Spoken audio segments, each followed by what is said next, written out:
Hello friends, welcome back to the Manzil Bharat. कैसे हैं आप सब? I hope you all are fine.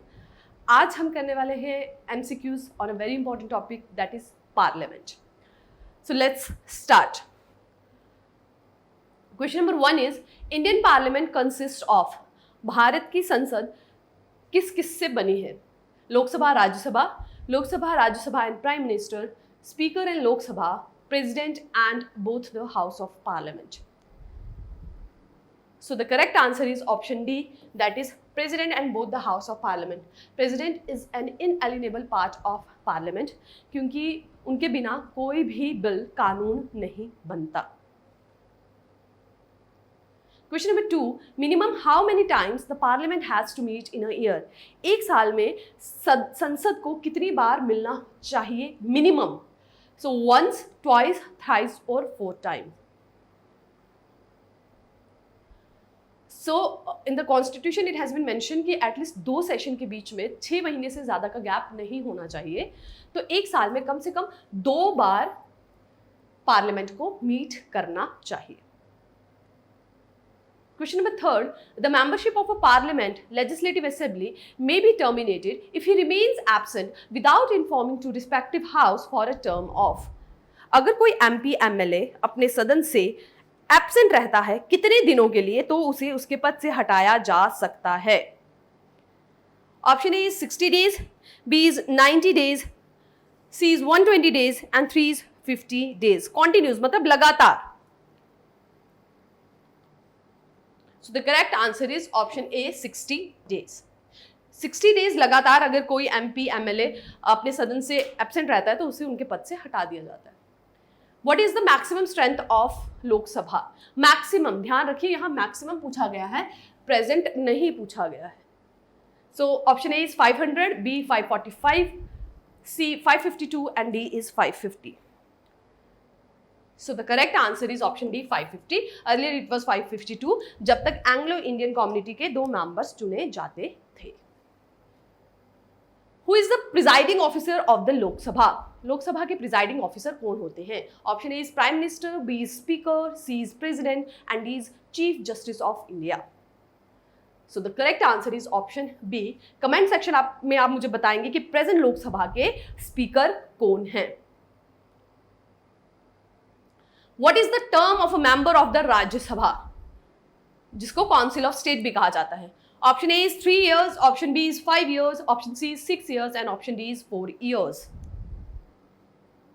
So the term of the member of the Rajya Sabha is 6 years. 6 साल होती है राज्यसभा के मेंबर की कार्यकाल की अवधि। Question number 7, who can dissolve the Lok Sabha? Lok Sabha को डिसॉल्व कौन कर सकता है? प्रेसिडेंट, प्राइम मिनिस्टर, स्पीकर और chief justice of India. So the correct answer is option A president. राष्ट्रपति जो है लोकसभा को डिसॉल्व कर सकते हैं जब कभी भी नो कॉन्फिडेंस मोशन पास हो जाए या on the advice of council of minister headed by prime minister. How many members are nominated to the Rajya Sabha by the president of India? Option A is 10, option B is 12, option C is 15 and option D is 20। So the correct answer is option B 12। 12 member Rajya Sabha के लिए चुने जाते हैं president द्वारा, nominate किए जाते हैं, चुने नहीं जाते, नॉमिनेट किए जाते हैं। Question number 9, the Lok Sabha is also known as house of people, house of commons, house of lords, upper house. So the correct answer is house of people. Upper house कहा जाता है राज्यसभा को। लोकसभा को लोअर हाउस भी कहा जाता है। Question number 10, what is the minimum age for becoming a member of the Lok Sabha? Lok Sabha का मेंबर बनने के लिए मिनिमम कितनी एज होनी चाहिए? 21 years, 25 years, 30 years, 35 years। Correct answer is option B 25 years। Lok Sabha के लिए कम से कम 25 साल की उम्र होनी चाहिए लोकसभा के MP के लिए इलेक्शन लड़ने के लिए। Question number 11, what is the quorum to hold a meeting of either house of the parliament? Quorum क्या होता है? मिनिमम अटेंडेंस MPs की कितनी होनी चाहिए, मिनिमम कितने MPs प्रेजेंट होने चाहिए ताकि जो पार्लियामेंट की मीटिंग है उसे कैरी फॉरवर्ड किया जा सके। So that is called quorum. So क्या है वो? 1/10 of the total membership of the house, 1/3 of total membership of the house, 1/2 of the total membership of the house, 1/4 of the total membership of the house. So the correct answer is option A, 1/10 of the total membership of the house. Question number 12. Who decide whether a bill is money bill or not in the Indian Parliament? Bharat की संसद में ये bill money bill है या नहीं, ये कौन decide करता है? मनी बिल, जो बिल फाइनेंसिस से रिलेटेड हो, पैसों से रिलेटेड हो, एक्सपेंडिचर से रिलेटेड हो, रिसीट से रिलेटेड हो. A prime minister, B president, C speaker of the Lok Sabha, D chief justice of India. The correct answer is option C, speaker of Lok Sabha. Question number 13. Which of the following is the question or session of parliament? किस वक्त question और start होता है parliament में? First hour of every parliament is sitting, parliament की sitting का पहला घंटा. क्वेश्चन आवर स्टार्ट होता है 0 आवर के बाद. क्वेश्चन आवर स्टार्ट होता है लंच ब्रेक के बाद. क्वेश्चन आवर स्टार्ट होता है वोटिंग बिल की जब होती है उसके बाद. सो जो क्वेश्चन आवर होता है वो हर पार्लियामेंट सिटिंग का पहला घंटा होता है. जब भी पार्लियामेंट सिटिंग पे बैठती है उसका जो फर्स्ट ऑवर होता है उस फर्स्ट ऑवर में ही क्वेश्चन ऑवर होता है, जिसमें इंपॉर्टेंट जो क्वेश्चंस हैं वो एमपीज मिनिस्टर से पूछते हैं regarding various policies, regarding various actions of government. Clear? So the correct answer is option A. Question number 14. Which of the following is true about the starred question in the question hour? Question hour में दो type के questions पूछे जाते हैं, एक तो स्टार्ड होते हैं, एक तो अनस्टार्ड होते हैं. अब स्टार्ड क्वेश्चन से क्या मतलब है? इट रिक्वायर्स ओरल आंसर और सप्लीमेंट्री क्वेश्चन पूछे जा सकते हैं. इट रिक्वायर ओरल आंसर और सप्लीमेंट्री क्वेश्चन नहीं पूछे जा सकते. इट रिक्वायर रिटन आंसर, लिखित में आंसर चाहिए और सप्लीमेंट्री क्वेश्चन पूछे जा सकते हैं. इट रिक्वायर्स रिटन आंसर और सप्लीमेंट्री क्वेश्चन नहीं पूछे जा सकते. सो क्वेश्चन आवर में दो तरीके के क्वेश्चंस पूछे जाते हैं, एक तो स्टार्ड और एक अनस्टार्ड. स्टार्ड क्वेश्चंस होते हैं जिनके आंसर्स जो मिनिस्टर्स को ओरली देने होते हैं और उस पर सप्लीमेंट्री क्वेश्चन पूछे जा सकते हैं. और अनस्टार्ड क्वेश्चंस वो होते हैं जिसपे आंसर्स जो है वो लिखित में देना पड़ता है. सो the correct answer is option A. Okay, which of the following years railway budget was separated from the general budget? पहले जो है जनरल बजट और पहले कुछ सालों पहले रेलवे बजट जो है, जो रेल के लिए बजट बनाया जाता था, वो जनरल बजट से अलग कर दिया गया था. ये किस साल में किया गया था? Option A 1921, B 1931, C 1941, D 1951. So the railway budget was separated from general budget in 1921. Later on इसे मर्ज कर दिया गया and that was done in option A 2014, B 2015, C 2016 or D 2017. So later on it was merged in 2016. तो presently आप देखेंगे तो जो main budget आता है उसी में रेलवे बजट भी इंक्लूड होता है. The maximum strength of Rajya Sabha is fixed at 250, 251, 255, 260. Maximum strength कितनी रखी गई है राज्यसभा की? So the correct answer is option A, 250. इसे पॉज करके आप एक्सप्लेनेशन को रीड आउट कर सकते हैं. Question number 18. The representative of the state in the Rajya Sabha are elected by which one of the following? Rajya Sabha के मेंबर को कौन चुनता है? Chief minister, elected member of legislative assembly, governor और प्रेसिडेंट. सो राज्यसभा के मेंबर चुने जाते हैं इनडायरेक्ट इलेक्शन से, and that is by the elected member of state legislative assembly. This you can read. Question number 19. Consider the following statement about the Constitution of India. A member of parliament enjoy freedom of speech in the parliament. जो MP होते हैं वो parliament के अंदर उनको freedom of speech मिलता है, जो भी वो बोल रहे हैं उसके लिए वो रिस्पॉन्सिबल नहीं होते. सेकंड कह रहा है the constitution has vested the power to amend the constitution in the parliament. कि संविधान ने संविधान को बदलने की जो पावर है वो पार्लियामेंट को दे रखी है। आपको बताना है इन दोनों स्टेटमेंट्स में से कौन सी स्टेटमेंट सही है, क्या पहली, क्या दूसरी, क्या दोनों, क्या कोई भी नहीं। सो कॉन्स्टिट्यूशन को बदलने की जो पावर है वो पार्लियामेंट के पास ही है। पार्लियामेंट बेसिक स्ट्रक्चर को छोड़ के बाकी किसी भी प्रोविजन को बदल सकती है, और मेंबर ऑफ पार्लियामेंट के पास, एमपी के पास freedom of speech in the parliament होती है।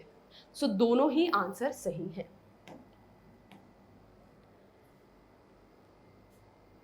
Question number 20, who among the following presides over a joint sitting of two houses of parliament. Parliament की जो ज्वाइंट सिटिंग होती है, जब कभी भी कंफ्लिक्ट हो जाए दोनों हाउसेज में बिल को लेकर, दोनों ही उसे अप्रूव ना कर रहे हों, एक की रिकमेंडेशन दूसरा ना मान रहा हो, उस कंडीशन में ज्वाइंट सिटिंग को बुलाया जाता है। ज्वाइंट सिटिंग को प्रिसाइड कौन करता है? Chairman, speaker, prime minister, president. So the correct answer is speaker. The Speaker of Lok Sabha gives his resignation to। Speaker of Lok Sabha resignation किसे देता है? चेयरमैन को, डिप्टी स्पीकर को, prime minister को, president को। So speaker can give resign to deputy speaker of the Lok Sabha। Who among the following is the ex officio chairman of Rajya Sabha? राज्य सभा का चेयरमैन, एक्स ऑफिशियो चेयरमैन कौन होता है? Vice president, deputy speaker of Lok Sabha, senior most member of the house, और president. The correct answer is option A, vice president. The total number of ministers including the prime minister should not exceed. जो council of minister बनाई जाती है उसकी total strength कितनी होनी चाहिए, कितनी से ज्यादा नहीं होनी चाहिए? Option A 20% members of the लोक सभा, 10% मेंबर्स ऑफ द लोक सभा, 25% members of the Lok Sabha, और 15% members of the Lok Sabha।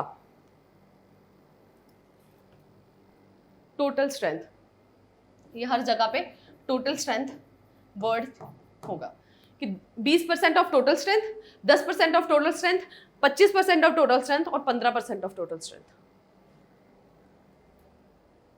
So the correct answer is option D, 15% of total strength. कि काउंसिल ऑफ मिनिस्टर जो है उसमें 15% of total strength से ज़्यादा नहीं होने चाहिए। जितनी भी टोटल स्ट्रेंथ है लोकसभा की उसकी 15% members he, MPs he council of minister में होने चाहिए। और ये कैसे ऐड किया गया था? By the 91st amendment act 2003। क्योंकि पहले ना बहुत सारे मिनिस्टर्स को काउंसिल ऑफ मिनिस्टर में इंक्लूड कर दिया जाता था, बहुत सारे एमपीज को विदाउट एनी फंक्शन उनको काउंसिल ऑफ मिनिस्टर में ऐड ऑन कर दिया जाता था, जिसकी वजह से वो बहुत बड़ी हो जाती थी। सो उस पर एक्सपेंडिचर भी बहुत होता था, मिनिस्टर्स को मेंटेन करने के लिए बहुत एक्सपेंडिचर होता था। दैट्स वाई उसे चेंज किया गया in 91st amendment act 2003। Question number 24, the council of ministers are collectively responsible in which among the following? Attorney general of India, president, Lok Sabha और राज्यसभा। काउंसिल ऑफ मिनिस्टर किसके लिए रिस्पॉन्सिबल होते हैं, किसको रिस्पॉन्सिबल होते हैं? So the correct answer is option C, Lok Sabha। A person can remain a minister without being a member of the parliament for a maximum period of। एक person जो है मिनिस्टर बन सकता है बिना एमपी बने। कब तक? पहले उसको मिनिस्टर चुना जाए और फिर वो एमपी बने, ऐसा हो सकता है। लेकिन कुछ टाइम पीरियड है, उस टाइम पीरियड के अंदर अंदर उसे इलेक्शन जीत के एमपी बनना पड़ता है। सो वो टाइम पीरियड क्या है? 6 months, 3 months, 12 months और 1 month। So that time period is 6 months। The speaker can ask a member of the house to stop speaking and let another member speak। This phenomena is called। Speaker किसी minister को, MP को बोल सकते हैं कि आप बोलना रोकिए और दूसरे मेंबर को बोलने दीजिए। इस फिनोमिना को क्या कहते हैं? Crossing the floor, interpolation, decorum और yielding the floor. So the correct answer is yielding the floor. Decorum का मतलब है कि पार्लियामेंट के जो एटिकेट्स हैं उन्हें फॉलो किया जाए, तो वहाँ पे जो लड़ाइयाँ अक्सर होती है, शोरगुल होता है, उसे ना किया जाए, डेकोरम मेंटेन किया जाए।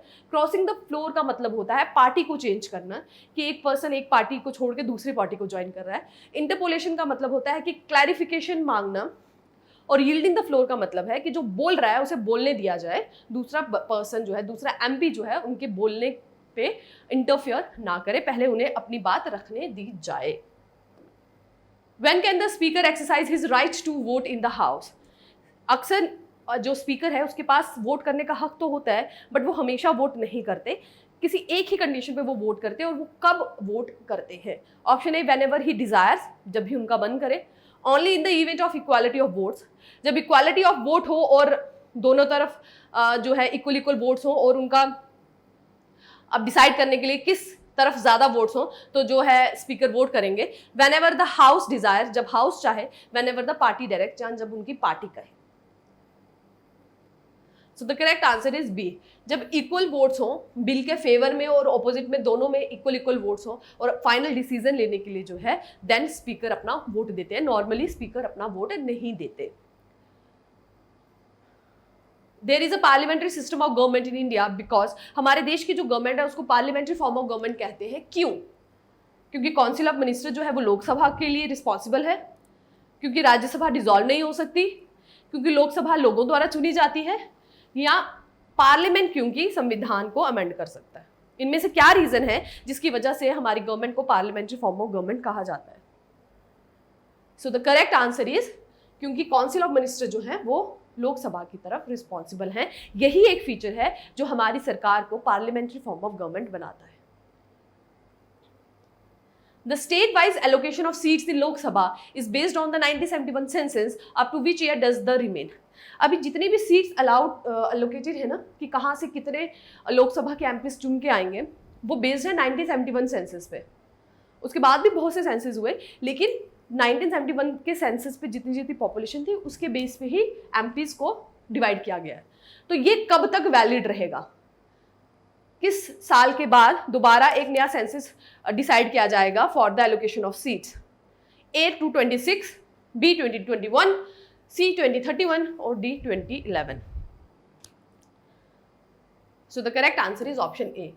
सो 2026 तक 1971 के सेंसस के बेस पे जितनी सीट्स एलोकेटेड है उतनी ही सीट्स डिफरेंट स्टेट से आएंगी लोकसभा के लिए।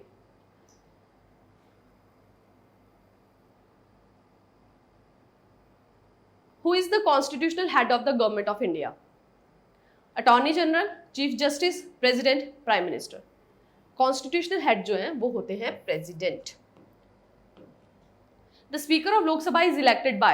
Speaker को कौन चुनता है? लोकसभा के मेंबर, दोनों हाउसेस के मेंबर, प्रेसिडेंट और prime minister.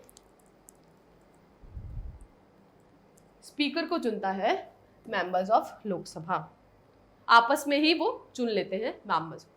The ministry sometimes refer to green ministry. हमारे देश में जो डिफरेंट मिनिस्ट्री पोर्टफोलियो है, एक मिनिस्ट्री को ग्रीन मिनिस्ट्री कहा जाता है। वो कौन सी मिनिस्ट्री है? Urban development and landscaping, surface and transport, agriculture and rural development, environment and forests. The correct answer is option D, environment and forest.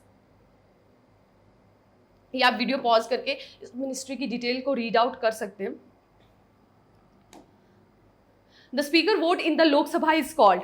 जैसे मैंने आपको बताया, स्पीकर हमेशा वोट नहीं करते, वो तभी वोट करते हैं जब दोनों तरफ इक्वालिटी ऑफ वोट हो और फाइनल डिसीजन लेना हो। तो जब वो वोट करते हैं, उस वोट को क्या कहा जाता है? Sound vote, direct vote, casting vote और indirect vote. So the vote which speaker give when there is equality of vote, that vote is called casting vote. Question number 34, representation of any state in Rajya Sabha is according to. Rajya Sabha में जो representation है कि कितने members चुन के आएंगे, वो किस पे बेस्ड है? फिक्स नंबर ऑफ कैंडिडेट, मतलब फिक्स नंबर ऑफ कैंडिडेट आते हैं राज्यसभा हर एक स्टेट से, कि कितने लोकसभा के लिए चुने जा रहे हैं उसी बेस पे डिसाइड किया जाता है कि राज्यसभा के लिए कितने आएंगे। एरिया ऑफ स्टेट के बेस पे डिसाइड किया जाता है, या पॉपुलेशन ऑफ स्टेट के बेस पे डिसाइड किया जाता है कि राज्यसभा के लिए कितने मेंबर दैट पर्टिकुलर स्टेट से चुन के आएंगे।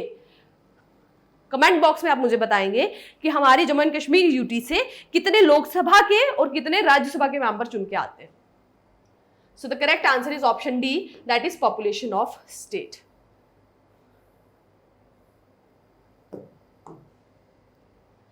Last question of today's session is, an office of profit which disqualifies a person from being a member of the union or state legislature does not include the office held under. Does not नहीं आएगा, does include आएगा। Office of profit का मतलब क्या है, जिसकी वजह से डिस्क्वालीफाई किया जा सकता है एक पर्सन को यूनियन और स्टेट लेजिस्लेचर का मेंबर बनने के लिए। A local authority, state government, the government of India और ऑल ऑफ द अबव। सो अगर एक पर्सन लोकल अथॉरिटी के अंडर काम कर रहा है, स्टेट गवर्नमेंट के अंडर या गवर्नमेंट ऑफ इंडिया के अंडर, तो वो एक ऑफिस ऑफ प्रॉफिट माना जाता है और उसके होते हुए वो एक एमपी के लिए इलेक्शन नहीं लड़ सकता। So the correct answer is option B. Okay, sorry, so the question was here, यहां पे ये नॉट ही था। Yes, it was not, it was not. Office of profit के अंदर इनमें से कौन सा ऑफिस नहीं आता है? So as I have told you कि अगर कोई पर्सन स्टेट गवर्नमेंट के अंदर या पब्लिक ऑफिस के अंदर या सेंट्रल गवर्नमेंट के अंदर कोई ऑफिस होल्ड करते हैं तो उन्हें डिस्क्वालीफाई किया जा सकता है as a member of state legislature and parliament. But अगर वो लोकल अथॉरिटी के अंदर कोई काम कर रहे हैं तो it is not considered as a office of profit, local authority. Fine, so that is it for today's lecture. इसी के साथ हमारे एमसीक्यूज ऑन पार्लियामेंट खत्म होते हैं।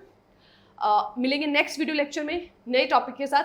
Till then take care, keep working hard. Thank you.